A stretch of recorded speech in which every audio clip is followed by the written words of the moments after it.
1992-ci il fevralın 25-dən 26-sına keçən gecə bəşəriyyət öz tarixinin ən amansız cinayətlərindən birinə şahidlik etdi. Dağlıq Qarabağın strateji cəhətdən ən mühüm nöqtələrində yerləşən, yeganə mülki hava limanına sahib olan Xocalı şəhəri aylarla davam edən blokadadan sonra mühasirəyə alındı. Şəhərdə qaz, işıq, su yox idi. Xarici dünya ilə əlaqə tamamilə kəsilmişdi.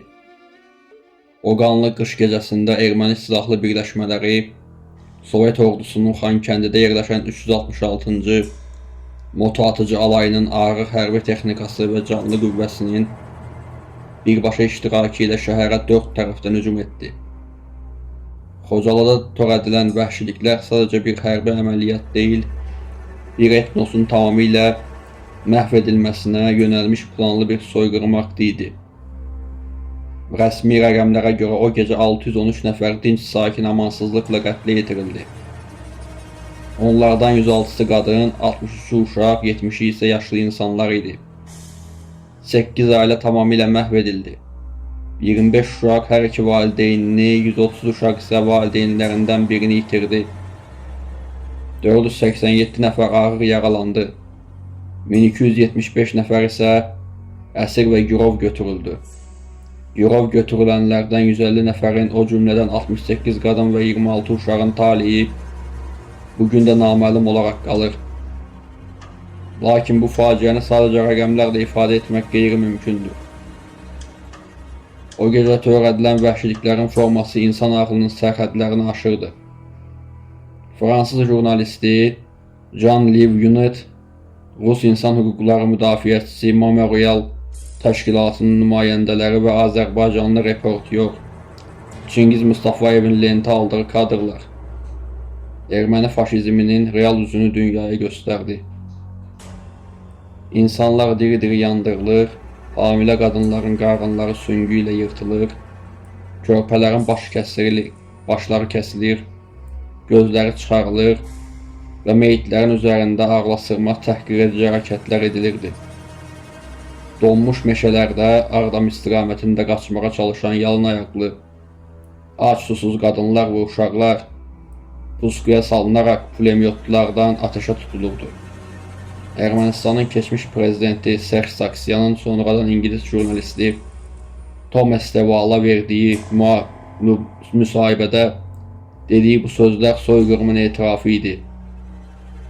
Xocalıya qədər Azərbaycanlılar elə bilirdilər ki, ermənilər mülki əhaliyə əl qaldıra bilməyən xalqdır.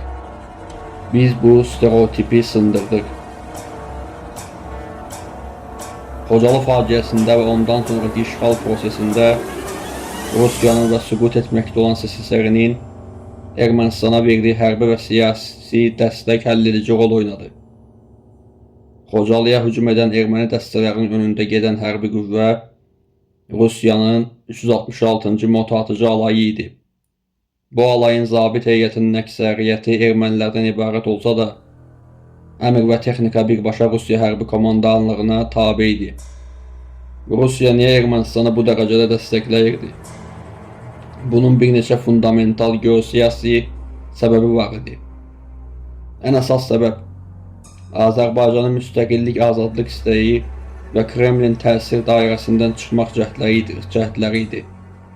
1980-ci illərin sonundan etibarən Azərbaycanda güclənən xalq hərəkatı imperiyaya qarşı açıq etiraz edirdi.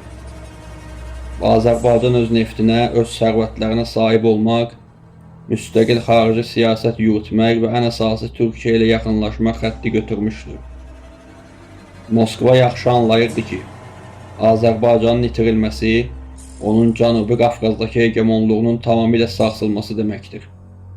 Buna görə də Azərbaycanı cəzalandırmaq, onu diz çöktürmək və imperialist maraqlara tabe etmək üçün Ermənistandan bir alət və daimi münaqişə ocağı kimi istifadə olundu. Ermənistan isə tam əksinə Rusiyanın bölgədəki forpostu, irəli Karolxanası olmağı könüllü şəkildə qəbul etmişdi. Ermənilər strateji olaraq Rusiya ordusunun öz ərazilərində saxlamağa, sərhədlərini Rusiyaya etibar etməyə razı idilər. Moskva Cənubi Qafqazda öz hərbi varlığını qorumaq üçün İrəvanı silahlandırır, pulsuz hərbi texnika ilə təmin edirdi. Tarixi və hərbi analiz göstərir ki, bu mahiyyət etibarı ortaq bir işğal rejimi idi. Görünüşdə torpaqları idarə edən, orada qondarma rejim quran və mülki infrastrukturu dağıdan Ermənistan idi. Lakin Ermənistanın iqtisadi, hərbi və demoqrafik resursları tək başına Azərbaycan torpaqlarını 30 il işğal altında saxlamağa qətiyyən yetərli deyildi. Ermənistan ordusunun arxasında Rusiyanın hərbi logistikası, kəşfiyyat dəstəyi, Qarabağdakı Rusiya sülh məramlılarının və hərbi bazalarının, məsələn, Gümrüdəki 102-ci baza çəkindirici gücü dayanırdı. Rusiya bu münaqişəni status quo vəziyyətində saxlamaqla həm Azərbaycanı, həm də Ermənistanı özündən asılı vəziyyətdə saxlayırdı. Beləliklə torpaqlarımız erməni əli ilə reallaşdırılan, lakin Rusiya geosiyasi çatığı altında idarə olunan bir işğalın qurbanı olmuşdu. Xocalı soyqırımı baş verərkən və torpaqlarımız işğal olunarkən region ölkələrinin və beynəlxalq birliyin reaksiyası Azərbaycan üçün böyük bir xəyal qırıqlığı oldu. Türkiyə niyə kömək edə bilmədi? 1992-ci ildə Türkiyə indiki hərbi və iqtisadi gücünə sahib deyildi. Ölkə daxilində ciddi siyasi qeyri-sabitlik, koalisiya, hökumətlərinin zəifliyi və PKK terroru ilə gərgin mübarizə gedirdi. Ən əsası Türkiyə NATO üzvü idi və hər hansı bir tərəfli hərbi müdaxilə Türkiyəni Rusiya, keçmiş SSR nüvə nəhəngi ilə birbaşa müharibə vəziyyətinə gətirə bilərdi. O dövrün Rusiya rəhbərliyi, məsələn, Marşal Yevgeni Şapoşnikov açıq şəkildə bəyan etmişdi ki, Türkiyənin Qarabağa müdaxiləsi 3-cü Dünya müharibəsinə səbəb ola bilər. Qərb dövlətləri də Türkiyəyə bu məsələdə neytral qalması üçün ciddi təzyiqlər edirdi. Buna baxmayaraq Türkiyə Azərbaycana gizli hərbi məsləhətçilər, humanitar yardım göndərir və beynəlxalq arenada onun səsini duyurmağa çalışırdı. Lakin birbaşa ordusunu yeritmək imkan xaricində idi. İran niyə kömək etmədi və hansı mövqeyi tutdu? İran İslam Respublikası özünü müsəlmanların hamisi kimi təqdim etsə də, Qarabağ münaqişəsində tamamilə praqmatik və Azərbaycanın əleyhinə olan gizli bir siyasət yürütdü. Tehranın ən böyük qorxusu şimalda müstəqil, demokratik, dünyəvi və Türkiyə ilə müttəfiq olan güclü bir Azərbaycan dövlətinin yaranması idi. Çünki İranda 10 milyonlarla Azərbaycanlı yaşayır və müstəqil Azərbaycan dövlətinin uğuru İrandakı soydaşlarımızın milli oyanışına, Güney Azərbaycan hərəkatının alovlanmasına səbəb ola bilərdi. Bu qorxu səbəbindən İran müharibə boyu Ermənistanın nəfəsliyi rolunu oynadı. İşğal dövründə Ermənistanı yanacaq, ərzaq və enerji ilə təmin edən, onun blokadaya düşməsinin qarşısını alan məhz İran oldu. İslam ölkələrinin ümumi pozisiyası necə idi? İslam Konfransı Təşkilatı, indiki İslam Əməkdaşlıq Təşkilatı bəzi siyasi qətnamələr qəbul etsə də, real fəaliyyətdə İslam dünyası dağınıq idi. Pakistan və Saudiya Ərəbistanı kimi dövlətlər Azərbaycanı tam dəstəkləyərək Ermənistanla diplomatik əlaqələr qurmaqdan imtina etdilər. Pakistan bugün də Ermənistanı bir dövlət kimi tanımır. Lakin bir çox ərəb və fars ölkələri öz iqtisadi və geosiyasi maraqlarını önə çəkərək Ermənistanla sıx əməkdaşlığı davam etdirdilər. Dünya niyə bu soyqırıma səssiz qaldı? Beynəlxalq birliyin səssizliyinin arxasında bir neçə faktor dayanırdı. Birincisi güclü erməni lobbisi idi. ABŞ, Fransa və Rusiyada kök salmış erməni diasporu mediada güclü dezinformasiya kampaniyası apararaq erməniləri məzlum və məzlum xristiyan xalqı, Azərbaycanlıları isə təcavüzkar kimi qələmə verirdi. Dünyanın aparıcı informasiya agentlikləri hadisələri uzun müddət bir tərəfli işıqlandırdı. İkincisi, ikili standartlar idi. Qərb üçün dağılmaqda olan SSR məkanındakı müsəlman bir ölkənin coğrafi itkiləri və insan faciəsi birinci dərəcədə əhəmiyyət kəsb etmirdi.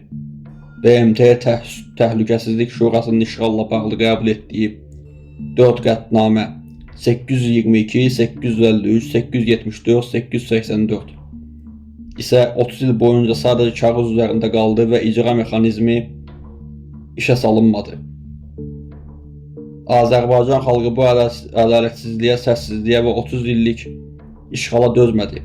2020-ci ildə Müzəffər Ali Başkomandanın rəhbərliyi ilə rəşadətli Azərbaycan ordusu 44 günlük Vətən müharibəsi və 2023-cü ilin sentyabrındakı lokal antiterror tədbirləri ilə həm erməni faşizmini, həm də onun arxasındakı havadarların planlarını darmadağın etdi. Bugün Xocalıda yenidən Azərbaycan bayrağı dalğalanır, şəhər yenidən qurulur, lakin Xocalı şəhidlərinin qisası alınsa da, o gecənin ağrısı və dünya birliyinin səssizliyi Azərbaycan xalqının yaddaşından heç vaxt silinməyəcək. Dostlar, bura kimi. Videonu bəyəndisə videonu bəyənməyi, kanalımıza abunə olmağı və videolarımızda rəylərinizi bildirməyi unutmayın. Sağ olun və Allah amanında qalın.